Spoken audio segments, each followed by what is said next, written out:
বিশ্ব নবীর পথ চিরশান্তির পথ, অশান্ত বিশ্বে তুমি রহমত।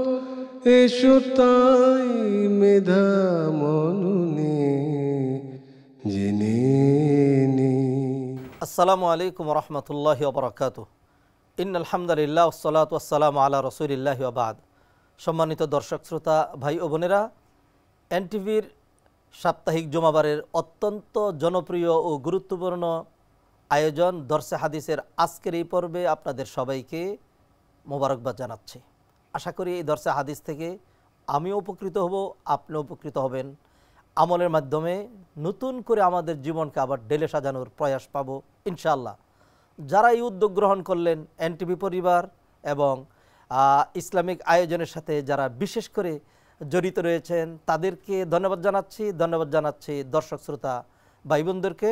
আল্লাহ সুবহানাহু ওয়া তাআলা ইখলাসের সাথে নেক নিয়তে আমাদেরকে দরসে হাদিস উপস্থাপন করার এবং গ্রহণ করার তৌফিক এনায়েত করুন। কথা না বাড়িয়ে বরাবরের নেই, যেইভাবে আমরা অত্যন্ত প্রসিদ্ধ একটি গ্রন্থ রিয়াদুস সালিহিন থেকে দরসে হাদিস পেশ করে থাকি, আজকেও তার ব্যত্যয় নয়। রিয়াদুস সালিহিন থেকে আমরা গুরুত্বপূর্ণ একটি অধ্যায় থেকে একটি হাদিসের উপর আমরা দরসে হাদিস পেশ করব ইনশাআল্লাহ। বাব আল কানাআ ওয়াল আফাফ ওয়াল ইকতিসাদ ফিল মাঈশাতি ওয়াল ইনফাক। ওয়ান আব্দুল্লাহ ইবনে আমর ইবনে আল আস রাদিয়াল্লাহু তাআলা আনহুমা আন্না রাসূলুল্লাহ সাল্লাল্লাহু আলাইহি ওয়াসাল্লাম ক্বালা ক্বাদ আফলাহা মান আসলাম ওয়া কানা রিজকুহু কাফাফান ওয়া কান্নাহু আল্লাহু বিমা আতাহ। রাওয়াহু মুসলিম। সম্মানিত ভাই বোনেরা, প্রথমে আমি অধ্যায়টি পড়েছি এবং একটি হাদিস আপনাদের সামনে পাঠ করেছি। অধ্যায়টি হলো বাবুল কানাআহ, অল্পে তুষ্টির অধ্যায়, ওয়াল আফাফ, মানুষ কাছে হাত না পাতা, এবং ওয়াল ইকতিসাদ ফিল মাঈশাতি ওয়াল ইনফাক, কামাই রোজগার এবং খরচা দিতে একটা মধ্যম পন্থা অবলম্বনের অধ্যায়। আমরা 10টাকে পুরো এখানে বেশ কয়েকটি বিষয় থাকলেও একটি বিষয়ে সন্নিবেশিত রাখার চেষ্টা করব, সেটা হলো অল্পে তুষ্টি। আল্লাহ সুবহানাহু ওয়া তাআলা আমাদেরকে কল্যাণ দান করেন। প্রথমে হাদিসটির অনুবাদ করছি। আব্দুল্লাহ ইবনে আমর ইবনে আল আস অত্যন্ত প্রসিদ্ধ সাহাবী, আপনারা জানেন। বাপ বেটা, পিতা এবং ছেলে উভয়ই ইসলাম গ্রহণ করে সাহাবী হওয়ার সৌভাগ্য অর্জন করেছেন, সেই জন্য আমরা রাদিয়াল্লাহু আনহুমা বলেছি। তো আব্দুল্লাহ ইবনে আমর ইবনে আল আস তিনি বর্ণনা করছেন, আল্লাহ রাসূল সাল্লাল্লাহু আলাইহি ওয়াসাল্লাম ইরশাদ করেছেন, ক্বাদ আফলাহা মান আসলাম। সফলতা পেয়েছে ওই ব্যক্তি যার মধ্যে 3টা শর্ত মানে সমন্বিত হয়েছে, একসাথে হয়েছে। যে ইসলাম গ্রহণ করেছে, ওয়া কানা রিজকুহু কাফাফান, এবং যার রিজিকটা হয়েছে চলে এরকম, বেশিও নয় কমও নয়, হাত পাততে হয় না আবার খুব বেশিও না, এতটুকুন রিজিক যার আছে, ইসলাম আছে, এতটুকুন রিজিক আছে। ওয়া কান্নাহুল্লাহু বিমা আতাহু, আল্লাহ তাকে যা দিয়েছেন এতে আল্লাহ সুবহানাহু ওয়া তাআলা তার অন্তরকে পরিতৃপ্ত করে দিয়েছেন। এই হাদিসটি মুসলিমে রয়েছে। নিশ্চয়ই আপনি হাদিসের খুবই ছোট্ট একটা হাদিস এখান থেকে বুঝতে পেরেছেন। নবীজি সাল্লাল্লাহু আলাইহি ওয়াসাল্লাম বলেন, ক্বাদ আফলাহা। আফলাহা মানে সফলতার দ্বার প্রান্তে সে পৌঁছে গেল। এবং এটি জ্ঞাতব্য বিষয়, মুমিনের সফলতা দুনিয়াতে নয়। মুমিনের সফলতা কোথায়?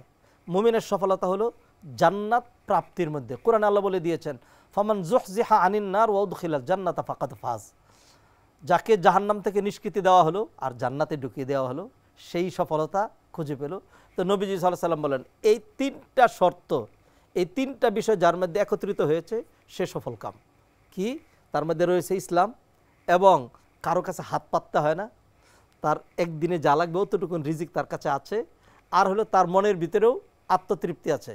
এমন না যে খুব আমার নাই, আমার আরও দরকার, তার খুব মরিয়া হয়ে পাগল পারা হয়ে যাচ্ছে, এরকম নয়। কান্নাহুল্লাহু বিমা আতাহু, আল্লাহ যেইটুকুনি তাকে হালালভাবে দিয়েছেন এতেই আল্লাহ সুবহানাহু ওয়া তাআলা তার অন্তরে পরিতৃপ্তি দিয়েছেন। এই 3টা শর্ত। দর্শক শ্রোতা ভাই বোনেরা, অল্পে তুষ্টি, যেটাকে কোরআন হাদিসের পরিভাষায় বলা হয় কানাআত। আল্লাহ আমাকে যা দিলেন, আমি আমার চেষ্টা সাধনা করার পর, চাকরির মাধ্যমে, ব্যবসার মাধ্যমে, চেষ্টা সাধনার মাধ্যমে, মাথার গাম পায়ে ফেরার পরে প্রত্যেকেই চেষ্টা করে কোটিপতি, বাড়ি গাড়ি, মিল ফ্যাক্টরি, ইন্ডাস্ট্রি মালিক হওয়ার। সবাই কি হতে পারে? হয় না। আল্লাহ যার জন্য যেটুকুন বরাদ্দ রাখেন অতটুকুনি হয়। তো যার যতটুকুন হয়েছে এতেই সে যদি খুশি থাকে তাহলে এইটার নাম হলো কানাআত, অল্পে তুষ্টি। দুনিয়াতে আপনি যদি পুরো বাংলাদেশের মালিক হয়ে যান তারপরে সেটা অল্প, পুরো পৃথিবীর মালিকও যদি হয়ে যান তবু সেটি অল্পই। অর্থাৎ আল্লাহ সুবহানাহু ওয়া তাআলা হালালভাবে আপনাকে যা দিলেন এতে খুশি থাকেন। আখিরাতের সাথে এটাকে যখন তুলনা করা হবে তখন আসলে এটাকে অল্প বলাও লজ্জাজনক, মানে এটা কিছুই না। নবীজির আরেকটি হাদিস শোনেন, সেই হাদিসে নবীজি বলছেন লাউ কানাতিদ দুনিয়া তাআদিলু ইনদাল্লাহি জানাহা বাউদা, পুরা দুনিয়াতে জাপান টু আমেরিকা সোনা দানা টাকা পয়সা রিয়াল ডলার দিনার যা আছে, হ্যাঁ এভরিথিং যা আপনি চিন্তা করতে পারেন, এই সবটুকুন মিলে যদি আল্লাহ সুবহানাহু ওয়া তাআলার দরবারে একটা মশার 2 পাখার 1 পাখার সমান মূল্যবান হতো তাহলে আল্লাহ সুবহানাহু ওয়া তাআলা কোনো কাফেরকে 1 ফোঁটা পানিও দিতেন না। নিশ্চয়ই আপনি বুঝতে পাচ্ছেন যে পুরো দুনিয়ার মূল্য যদি 1 পাখার সমান হয়, আপনার কাছে একটা মশার একটা পাখার দাম কত? হ্যাঁ, যদি কাউকে বলা হয় যে 5টা টাকা দিয়ে মাছির একটা পাখা মশার একটা পাখা কিনবেন, তাহলে আপনি হয়তো বলবেন যে আপনার খুব টাকা দরকার হলে প্রয়োজনে 10টা টাকা দেই, কিন্তু এটা সরান, এটা তো মূল্যহীন। তো নবীজি সাল্লাল্লাহু আলাইহি ওয়াসাল্লাম দেখিয়ে দিলেন যে আল্লাহর কাছে দুনিয়াটা এরকম মূল্যহীন, আখিরাতের সাথে কোনো তুলনা হয় না। তো সেই জন্যই বলছি প্রত্যেকেই জীবিকার জন্য চেষ্টা করবে। ঘরে বসে থাকা, কাজ না করা, চেষ্টা সাধনা না করা, এটা ইসলামে দারুণভাবে নিন্দিত। কোরআনে আল্লাহ বলেন ফাইদা কুদিয়াতিস সালাতু ফান্তাশিরু ফিল আরদ, তোমার যখন জুমার সালাত আদায় করা হলো, জুমার আগে কি বলা হয়েছিল? জুমার আজান হয়ে গিয়েছে, সব বন্ধ করে দাও, মসজিদে চলে আসো, এর মধ্যে কল্যাণ রয়েছে। এবার আল্লাহ বলছেন ফাইদা কুদিয়াতিস সালাত, সালাত হয়ে গিয়েছে, এইবার তুমি তোমার জীবিকার জন্য, হালাল জীবিকার জন্য তুমি মাঠে বেরিয়ে পড়ো, চেষ্টা সাধনা করো। নবীজি হাদিসে বলে দিলেন কাসবুল হালাল ফরিদাতুন বাদাল ফরিদা, হালাল জীবিকার জন্য মাথার গাম পায়ে ফেলে চেষ্টা সাধনা করা, ব্যবসা করা, চাকরি করা, কষ্ট করা, এটা এক ফরজ। সালাত আদায় করার পরে এটা দ্বিতীয় আরেকটা ফরজ। অতএব আমরা কামাই না করার কথা বলছি না, আমরা বলছি আপনি চাকরি করবেন, চেষ্টা করবেন, সরকারি চাকরি করবেন, তারপর হলো ব্যবসা বাণিজ্য করবেন, যাই করবেন হালালভাবে যেটুকুন জুটবে এতেই আপনি খুশি থাকবেন। আল্লাহ সুবহানাহু ওয়া তাআলা যা দিলেন তাতে আপনি সন্তুষ্ট নই। খুব চেষ্টা করেছি একটা সরকারি চাকরি পাওয়ার জন্য, সরকারি চাকরি পাওয়ার জন্য জীবনটা সিকিউর, এরপরে সরকারি বেতন আসছে, জীবন সিকিউর, বাসা ভাড়া, চিকিৎসা যাবতীয় সব পেয়ে যাচ্ছি, এখন কিন্তু সরকারি সেই ডিউটিগুলো আর ঠিকমতো আদায় করি না। শুধু 2 নম্বরের দিকে আমাদের চিন্তা ভাবনা, মানে হলো আল্লাহ আপনাকে যা দিয়েছেন তাতে আপনার মধ্যে তুষ্টি নেই, তাতে আপনার মধ্যে সন্তুষ্টি নেই। গরিব কাকে বলে? ভিক্ষুক কাঙ্গাল কাকে বলে? ওই ব্যক্তিকে ভিক্ষুক কাঙ্গাল বলে যার এত থাকার পরেও তার আরও নিড, আরও চাহিদা, আরও চাই, খুশি নাই। নবীজি হাদিসের মধ্যে বলছেন আল গিনা গিনান নাফস, বড় লোকই কাকে বলে? অন্তর যার বড় সেই বড় লোক। আর যার এত থাকার পরেও আরও হারামভাবে বিভিন্ন দিকে তার তৎপরতা, এই হারাম পাওয়ার তৎপরতা, আরও একটু পাওয়ার তৎপরতা আমাকে আপনাকে ধ্বংস করে দিয়েছে, যেটি আমাদের মধ্যে আমরা সবচেয়ে বেশি দেখতে পাচ্ছি। কোরআনে কারিম আল্লাহ সুবহানাহু ওয়া তাআলা বললেন আলহাকুমুত তাকাসুর হাত্তা জুরতুমুল মাকাবির, আরও একটু অধিক পাওয়ার মানসিকতা হারামভাবে। হালালভাবে পাওয়াটা নিন্দনীয় নয়, হালালভাবে পাওয়ার জন্য ইসলাম উদ্বুদ্ধ করেছে মানুষকে। নবীজি ব্যবসা করেছেন, ইমাম আবু হানিফা কাপড়ের ব্যবসায়ী ছিলেন, উসমান রাদিয়াল্লাহু তাআলা আনহু ব্যবসা করেছেন, এইভাবে অনেক সাহাবীরা বড়লোক ছিলেন। ইসলামে জাকাত দেওয়া এটা আরেকটা ফরজ। অর্থনৈতিক মুক্তি, অর্থনৈতিক সমৃদ্ধি ছাড়া রাষ্ট্র, সমাজ, সোসাইটি চলতে পারে না, এগুলো স্বীকৃত। যেটিকে আমরা নিন্দনীয় বলছি সেটা হলো হারাম পন্থায় মানুষের পাওয়ার যে মানসিকতাটা, নিজের ডিউটিকে ফাঁকি দিয়ে। 2 নম্বর আরেকটু করে, একজন রুগী তাকে একটা ট্যাবলেট দিলেই হয়, সেইখানে আপনি বড় করে সাজিয়ে তার পেটটা কেটে আপনি তার একটা অপারেশন করে একটু বেশি পাওয়ার জন্য। আউযু বিল্লাহি মিনাশ শাইতানির রাজিম। এই ধরনের হীন মানসিকতা আমাদের দেশে আমরা দেখতে পাচ্ছি। অতএব আমরা যে জাতিগত দিক থেকে আমরা যে পিছিয়ে যাচ্ছি, এটা সম্পদের অভাবে নয়। যেই দেশের 1 কোটির চেয়েও বেশি মানুষ নিয়মিত রেগুলারলি ফরেন রেমিটেন্স পাঠায়, যেই দেশে কোটি কোটি মানুষ 2টো হাত খাটে, 18 কোটি মানুষের 36 কোটি হাত রাষ্ট্রের দিকে তাকিয়ে না, নিজেরা কাজ করে খাচ্ছে, সেই দেশ কি করে সামনে আগায় না? শুধুমাত্র ওই যে আপনার 2 নম্বরই প্রক্রিয়া, সেটার কারণে। সেই জন্য আজকে যে দর্শটি আমরা পেশ করছি, সম্মানিত দর্শক শ্রোতা ভাই বোনেরা, এর মাধ্যমে যদি আমরা হালালের দিকে অল্পে তুষ্ট হয়ে আল্লাহ যা দিলেন তাতে যদি খুশি হতে পারি, তাহলে মানে আপনার দুনিয়া সুন্দর হবে, আখিরাত সুন্দর হবে, নাজাত পাবো, দেশ এগিয়ে যাবে, রাষ্ট্রের কল্যাণ হবে, সোসাইটি সুন্দর হবে। সেই জন্য আপনাদেরকে মানে আহ্বান জানাবো যে এই দর্শ থেকে আমরা উপকৃত হব। আসুন এই দর্শের শেষ প্রান্তে যাওয়ার আগে আমাদের সময় হয়েছে ছোট্ট একটি বিরতি নেওয়ার। এই বিরতির পরেও আশা করি আপনারা আমাদের সাথে থেকে এই দর্শ থেকে বাকি মণিমুক্তাগুলো আহরণ করে আমরা আমাদের জীবনকে নতুন করে সাজানোর প্রয়াস পাবো ইনশাআল্লাহ। আল্লাহ সুবহানাহু ওয়া তাআলা কী দেননি আমাকে আপনাকে? অনেক কিছু দিয়েছেন, কিছুই দেননি। আমি আপনি সুস্থ, দুটো হাত আছে, দুটো চোখ আছে, এরপরে আর কী প্রয়োজন আছে? আল্লাহ সুবহানাহু ওয়া তাআলা আমাদেরকে দৈনন্দিন যে রিজিক দিলেন এটাই তো আমাদের জন্য যথেষ্ট। নবীজি সাল্লাল্লাহু আলাইহি ওয়াসাল্লাম হাদিসের মধ্যে ইরশাদ করছেন, মান আসবাহা মিনকুম আমিনান ফি সিরবিহি মুআফান ফি জাসাদিহি ইনদাহু কুতু ইয়াউমিহি ফাকান্নামা হাইজাত লাহু দুনিয়া বিহাযাফিরিহা। যে তার জাতির মধ্যে নিরাপদে রয়েছে আর সে শারীরিক দিক থেকে সুস্থ আছে, আর তার কাছে কুতু ইয়াউমিহি শুধু আজকের দিনটা খাওয়ার মতো সম্পদ আছে, আগামীকালকেরটা নেই, এরপরের দিনেরটা নেই, শুধু আজকেরটা আছে। ফাঁকা আন্নামা হিজাত লাহু দুনিয়া বিহাযাফিরিহা, তাকে যেন পুরো সম্পদের দুনিয়ার পুরো সম্পদের ভান্ডার যেন তাকে দিয়ে দেওয়া হয়েছে। আল্লাহু আকবার। নবীজি সাল্লাল্লাহু আলাইহি ওয়াসাল্লামের কানাআত, অল্প তুষ্টি কেমন ছিল? আমি আর আপনি কেন এই খুশিটা হতে পারি না? কারণ হলো আমার আপনার সমস্যা কোথায়? সমস্যা ইমানের মধ্যে। সমস্যা ইমানের মধ্যে। আল্লাহর উপর ভরসা করতে আমরা পারছি না। আল্লাহ সুবহানাহু ওয়া তাআলা কোরআনে বললেন, মান ইয়াতাওয়াক্কাল আলাল্লাহি ফাহুয়া হাসবু। কোনো ব্যক্তি যদি আল্লাহর উপর ভরসা করে আল্লাহ তার জন্য যথেষ্ট। কোরআনে আল্লাহ আরেক আয়াতে বললেন, ওমা মিন দাব্বাতিন ফিল আরদি ইল্লা আলাল্লাহি রিজকুহা। এমন কোনো জীবজন্তু নাই যার রিজিকের দায়িত্ব আল্লাহর উপর বর্তায় না। সিংহগুলো ফ্রেশ মাংস খায়, আল্লাহ সুবহানাহু ওয়া তাআলা তাদেরকে দিচ্ছেন না? হ্যাঁ। এরপরে হলো সমুদ্রে এমন বিশাল বড় বড় প্রাণী রয়েছে, মাছ রয়েছে, যেগুলো আমার আপনার পুরা এক সমাজে যা পাক হয় তার এক গ্রাসে সেটা খেয়ে ফেলে। আল্লাহ সুবহানাহু ওয়া তাআলা তাকে রিজিক দিচ্ছেন না? তাহলে জীবজন্তু হিংস্র প্রাণীকে যদি আল্লাহ রিজিক দেন, আমি তো আশরাফুল মাখলুকাত। হ্যাঁ, নবীজি সাল্লাল্লাহু আলাইহি ওয়াসাল্লাম হাদিসে বললেন, লাউ আন্নাকুম তাওয়াক্কালতুম আলাল্লাহি হাক্কা তাওয়াক্কুলিহি লারাযাকাকুম কামা ইয়ারযুকুত তাইর ইয়াগদু খিমাসান ওয়া ইয়ারুহু বিতানা। আল্লাহর উপর যদি তোমরা ভরসা করতে পারতে, তাহলে আল্লাহ সুবহানাহু ওয়া তাআলা তোমাদেরকে এইভাবেই রিজিক দিয়েই যেতেন, যেমন একটা পাখিকে দেন। পাখি সকালবেলা বেরিয়ে যায় খালি পেটে, আর যখন ফিরে আসে তখন সে ভরা পেটে ফিরে আসে। আল্লাহু আকবার। আমার সম্মানিত ভাই বোনেরা, না খেয়ে মানুষ মরে না, যারা মরেছে খেয়েই মরেছে, অধিক খেয়েই মরেছে। অতএব আল্লাহ সুবহানাহু ওয়া তাআলা আমাদেরকে যা দিচ্ছেন এটার শুকরিয়া আদায় করা দরকার, মানুষকে দেওয়া দরকার। এরপরে হলো হালালভাবে আরও চেষ্টা করা দরকার, যাতে আমি জাকাত দিতে পারি। আমার সম্পদ হলে আমি হজ করব, আমার সম্পদ হলে আমি ওমরা করব। কিন্তু চেষ্টা সাধনা করার পরে যেটি আমার ভাগ্যে আসবে না, সেটার জন্য কিলিং স্কোয়াড তৈরি করা, যে আমার ওই টার্গেটে যেতেই হবে, সেখানে পৌঁছার জন্য 10টা মারতে হবে, মেরে ফেলবো। আর যে কেউ বাধা হয়ে দাঁড়াবে তাকে দুনিয়া থেকে বিদায় করে দেবো। এগুলো কি আমার দেশের বাস্তবতা নয় কি?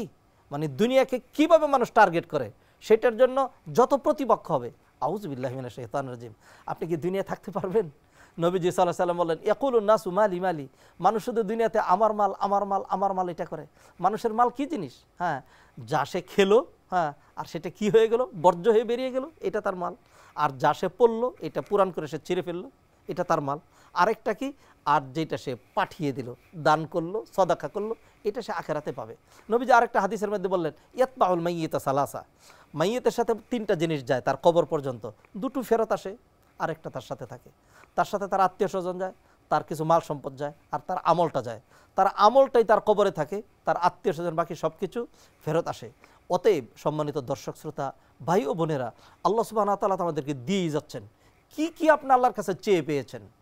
আপনি কি আপনার এই সুন্দর 2টো চোখের জন্য দরখাস্ত করেছিলেন? আপনি কি আপনার এই মেধার জন্য দরখাস্ত করেছিলেন? হ্যাঁ, না চাহিতে দয়াময় দিয়েছে সকল, ক্ষুধায় আহার আর পিপাসায় জল, সব সময় আল্লাহ সুবহানাহু ওয়া তাআলা দিয়েই যাচ্ছেন। এরপর আমার আপনার সন্তুষ্টি নেই। যদি সন্তুষ্ট হই, আল্লাহ সুবহানাহু ওয়া তাআলা বাড়াইয়ে দিবেন। আর যদি এমন হয় যে না, দুনিয়ায় আমার টার্গেট, আরও খেতে হবে, ইসলামকে এই ধরনের কোনো মূলনীতি দেয়নি। ইসলাম বলেছে একজন মুমিন তার টার্গেট শুধুমাত্র খাওয়া দাওয়া, দুনিয়া আরও পাওয়া, এটা তার টার্গেট হবে না। ইন্নাল মুমিনা ইয়াকুলু ফি মিয়ান। একজন মুমিন তার পেটটাকে 7 ভাগে ভাগ করে 1 পেট খায়। ওয়াল কাফিরু ইয়াকুলু ফি সাবাতি আমা। আরেকজন কাফের মানে 7 পেট খায়। তা আমার পেটও একটা, কাফের পেটও একটা। নবীজি কাফের ক্ষেত্রে 7 পেট আর মুমিনের ক্ষেত্রে 1 পেট কেন বললেন? এটা এই জন্য বললেন যে কাফের খাওয়ার সময় দুনিয়ার জন্য তার এত টার্গেট, যদি তার পেট একটা না হয়ে 7টা হতো তাহলে 7টাই ভরতো। আর মুমিন তার একটা পেটটা আছে, যে এই পেটটাকে সে ভাগ করে নবী যেমন সুন্নাহ পদ্ধতি দেখিয়েছেন, এক ভাগ খাবারের জন্য, 1 ভাগ পানির জন্য, আরেক ভাগ খালি থাকবে, সে যাতে সে নিঃশ্বাস প্রশ্বাস গ্রহণ করতে পারে, আরামে থাকতে পারে। খুব বেশি খেয়ে দেখেছেন কি পরিমাণ কষ্ট হয়? না খেয়ে থাকলে এত কষ্ট হয় না। আমরা যখন রমাদান মাসে সিয়াম পালন করি তখন শরীরটা খুব ভালো থাকে, হ্যাঁ, ঔষধ এত লাগে না। ঈদের দিন থেকে আমরা যখন খুব বেশি খেতে শুরু করি তখনই কিন্তু মানুষ বেশি অসুস্থ হয়। অতএব দর্শক শ্রোতা ভাই বোনেরা, মুমিনের টার্গেট শুধু খাওয়া দাওয়া ভোগ বিলাস, এটা তার টার্গেট হতে পারে না। কিয়ামতের দিন আল্লাহ সুবহানাহু ওয়া তাআলা একদলকে আটকে দিবেন, আটকে দিয়ে বলবেন আযহাবতুম তাইয়্যিবাতিকুম ফি হায়াতিকুমুদ দুনিয়া, সকল চাকচিক্য সব তোমাদের ভোগ করা শেষ। আলিয়াউমা তুজজাউনা আযাবাল হুন, আজকের দিন লাঞ্ছনাদায়ক শাস্তি ছাড়া তোমার জন্য আর কিছুই নেই। আল্লাহ সুবহানাহু ওয়া তাআলা আরেকটা আয়াতে বললেন ইন্নাল্লাহা ইউদখিলুল লাযিনা আমানু ওয়া আমিলুস সালিহাতি জান্নাতিন তাজরি মিন তাহতিহাল আনহার। আল্লাহ সুবহানাহু ওয়া তাআলা যাদেরকে জান্নাতে দিবেন দুইটা কাজের বিনিময়ে, ঈমান এবং নেক আমলের কারণে, ঈমানদারদের কথা বললেন। এরপর আল্লাহ বলছেন ওয়াল্লাযিনা কাফারু ইয়াতামাত্তাউন, আর যারা কাফের দে এনজয় দেয়ার লাইফস, তারা এনজয় করতে থাকে, ওয়ায়াকুলুন, এবং তারা খাওয়া দাওয়া করতে থাকে, কামা তাকুলুন আনআম, চতুষ্পদ জন্তুর নেই, ওয়ান্নারু মাসওয়াল্লাহুম, ফলে তাদের ঠিকানা হয়ে দাঁড়ায় জাহান্নাম। অতএব সম্মানিত ভাই বোনেরা, আল্লাহ সুবহানাহু ওয়া তাআলা আমাদেরকে যা দিয়েছেন এতে আল্লাহর প্রতি খুশি থাকুন, আল্লাহর কাছে আরও চান, আল্লাহ তুমি আমাকে রিজিক বাড়াইয়া দাও, এতে তো কোনো অসুবিধা নেই। আল্লাহুম্মা জিদনা ওয়ালা তানকুসনা, নবীজি এই দোয়া শিখিয়েছেন, ও আল্লাহ বাড়িয়ে দাও, কমিয়ে দিও না, সম্মানী করো, অসম্মানী করো না, আমাদেরকে প্রাধান্য দাও, আমাদের পর অন্যদেরকে প্রাধান্য দিও না, আমাদেরকে তোমার প্রতি খুশি রাখো, তুমি আমাদের প্রতি খুশি থাকো। তবে এগুলো তো নিষেধ না। হ্যাঁ, আমরা যেটার বিরুদ্ধে বলছি সেটা হলো যে আমার 1 লাখ টাকা হয়েছে, হ্যাঁ, আমি খুশি থাকবো এটার উপরে। হারামভাবে 2 লাখ টাকার আমার দরকার নাই। আমার বৈধভাবে 1 কোটি টাকা হয়েছে, আলহামদুলিল্লাহ আমি খুশি। অবৈধভাবে, হ্যাঁ, হারামভাবে, শয়তানি পন্থায় আমরা আরেকটু টার্গেট নেব না। অতএব আল্লাহ সুবহানাহু ওয়া তাআলা যাকে যেইটুকুন দেয় এইটুকুনে খুশি থাকা, এটা ঈমানের একটা অঙ্গ। নবীজি সাল্লাল্লাহু আলাইহি সাল্লাম দুনিয়ার মানে উদাহরণ কতভাবে দিয়েছেন যে এই দুনিয়া নিয়ে, দুনিয়াকে টার্গেট নিয়ে তোমরা কি করবে। তিনি বলছেন মালি ওয়ালিদ দুনিয়া, দুনিয়া দিয়ে আমি কি করব, ইন্নামা মাসালি ওয়া মাসালুকুম কামাসালি রাকিব, আমার এবং তোমাদের উদাহরণ হলো ওই পথিকের ন্যায়, ইস্তাযাল্লা শাজারাতান সুম্মা রাহা, যে একটা গাছের নিচে একটু ছায়া গ্রহণ করার জন্য বসলো, সুম্মা রাহা, তারপরে ছায়া গ্রহণ করা হয়েছে, এরপরে তারা চলে গিয়েছে। দর্শক শ্রোতা ভাই বোনের, আমরা যদি নবী মুহাম্মদ রাসূলুল্লাহ সাল্লাল্লাহু আলাইহি সাল্লাম এবং তার সাহাবীদের জীবনের দিকে তাকাই, তাহলে তারা দেখব তারা কি দুনিয়াতে তারা কি খেয়েছেন, তারা কিভাবে জীবনযাপন করেছেন।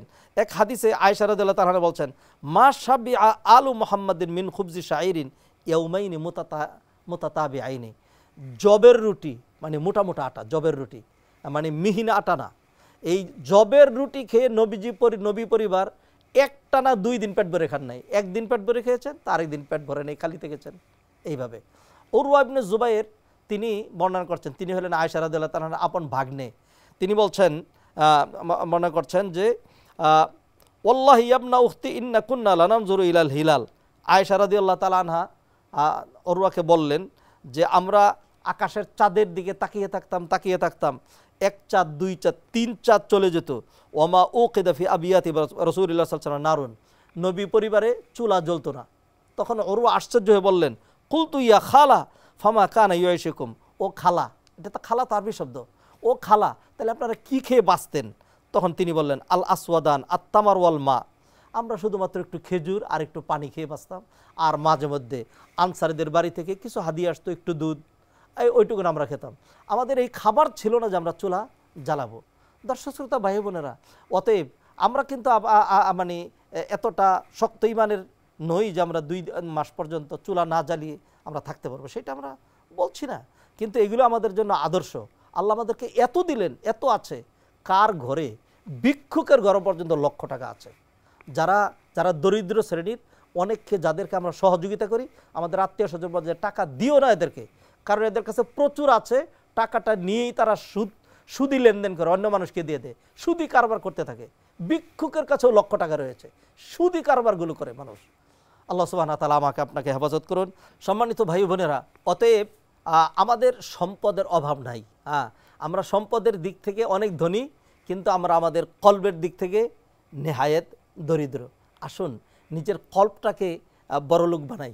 আল গিনা গিনান নাফস, প্রচুর সম্পদ আল্লাহ দিয়েছেন, আপনি আরও কামাই করুন, আরও অর্জন করুন, এতে ইসলামের কোনো বাধা নেই। আপনি বসে থাকবেন সেটা ইসলাম নিষেধ করে। কিন্তু যেটির বিরুদ্ধে আমরা বলছি, যেই কারণে আজকে আমাদের সমাজ মানে ক্ষতবিক্ষত হয়ে যাচ্ছে, সেটা হলো দুর্নীতি, হারাম কামাই, আরেকজনকে ঠকানো, রাষ্ট্রের সম্পদ চুরি করা ইত্যাদি। কেন হচ্ছে? ওই আল কানাআত না থাকার কারণে, আল্লাহ যা দিয়েছেন তাতে আমরা খুশি না থাকার কারণে। সেই জন্য নবীজি সাল্লাল্লাহু আলাইহি ওয়াসাল্লাম আমাদেরকে ভবিষ্যৎবাণী করে তিনি সাবধান করে গিয়েছেন। তিনি বলছেন, ইন্না মিম্মা আখাফু আলাইকুম মিন বাদি মা ইফতাহু আলাইকুম মিন জাহারাতিদ দুনিয়া ওয়া জিনাতিহা। আমি চলে যাওয়ার পরে তোমাদের জন্য দুনিয়ার যে চাকচিক্য এবং অধিক সম্পদের যে ভান্ডার খুলে দেওয়া হবে, আমি সেইটাই তোমাদের জন্য ভয় করছি। অন্য হাদিসে বললেন, লাল ফাকর আখশা আলাইকুম, আমি তোমাদের জন্য দারিদ্রতার ভয় করছি না, ওয়ালাকিন আখশা আন তুবসাতা আলাইকুম দুনিয়া, আল্লাহ তোমাদেরকে বস্তা ভরে দুনিয়া দিয়ে দেবেন, আমি সেটাই ভয় করছি। তখন তোমরা এই সম্পদের প্রতিযোগিতা শুরু করবে, ফাতাহলিকু কামা হালাকু, আগের উম্মতরা সম্পদ নিয়ে প্রতিযোগিতা করে যেরকম ধ্বংস হয়েছে, তোমরাও সেরকম ধ্বংস হবে। সম্মানিত দর্শক শ্রোতা ভাই বোনেরা, তাই আসুন আমার আপনার এই আল্লাহ সুবহানাহু ওয়া তাআলা যেন কলবটাকে তাকওয়া দিয়ে জয় করে দেন, আল্লাহর উপর ভরসা করতে শিখি। আর হলো আল্লাহ সুবহানাহু ওয়া তাআলা হালালভাবে যেই রিজিকটুকুন দেয় তাতেই যেন আমরা খুশি থাকি। প্রতিদিন আমি চেষ্টা করব, আপনি চেষ্টা করবেন, একজন হয়তো 100 টাকা পাবে, আরেকজন 150, আরেকজন 200। এইটা আল্লাহ সুবহানাহু ওয়া তাআলার ফয়সালা। ইন্নাল্লাহা হুয়ার রাজ্জাক যুল কুওয়াতিল মাতিন, আল্লাহ যাকে যেইটুকুন দিলেন এতেই খুশি থাকুন। আমি একটা সুসংবাদ দিয়ে, নবীজির একটা হাদিস দিয়ে আজকের 10টা শেষ করতে চাচ্ছি। নবীজি সাল্লাল্লাহু আলাইহি ওয়াসাল্লাম হাদিসের মধ্যে ইরশাদ করলেন যে যারা নাকি ধৈর্যশীল দরিদ্র শ্রেণীর মানুষ যারা, তারা ধনীর অন্তত 500 বছর আগে জান্নাতে চলে যাবে, 500 বছর আগে। অতএব যাদের সম্পদ কম, আমরা যেন অধৈর্য হয়ে না যাই, আমরা যেন মানে অবৈধ পন্থা অবলম্বন না করি। যদিও আমাদের দেশের বাস্তবতা যেটি, সেটি হলো যাদের সম্পদ বেশি তারাই কিন্তু বেশি অবৈধ পথে পরিচালিত হয়। আল্লাহ সুবহানাহু ওয়া তাআলা ধনী দরিদ্র নির্বিশেষে সবাইকেই আল্লাহ সুবহানাহু ওয়া তাআলা হালালভাবে যেই রিজিক দিলেন তার প্রতি সন্তুষ্ট থাকার এবং দুনিয়াকে নশ্বর মনে করার, আখেরাতে আমার আপনার প্রাপ্তি, আখেরাতে আমার আপনার জন্য সুখ সমৃদ্ধি রয়েছে, এই বিশ্বাস নিয়ে আখেরাতের জন্য আমল করার, রাষ্ট্রের, সোসাইটির, সমাজের, মানবতার কল্যাণে ব্রতী হওয়ার, আল্লাহ যা দিলেন একা না খেয়ে সবাইকে নিয়ে ভোগ করার মানসিকতা আল্লাহ সুবহানাহু ওয়া তাআলা দান করুন। সবার জন্য সার্বিক কল্যাণ কামনা করছি। আগামী তো দরসে হাদিসে আমাদের সাথে থাকার অনুরোধ জানিয়ে আজকের মতো এখানেই শেষ করছি। ওমা তৌফিক ইল্লা বিল্লাহ। আসসালামু আলাইকুম ওয়া রাহমাতুল্লাহি ওয়া বারাকাতুহু। চিরশান্তির পথ, অশান্ত বিশ্বে তুমি রহমত, এসো তাই মেধা মননে জেনে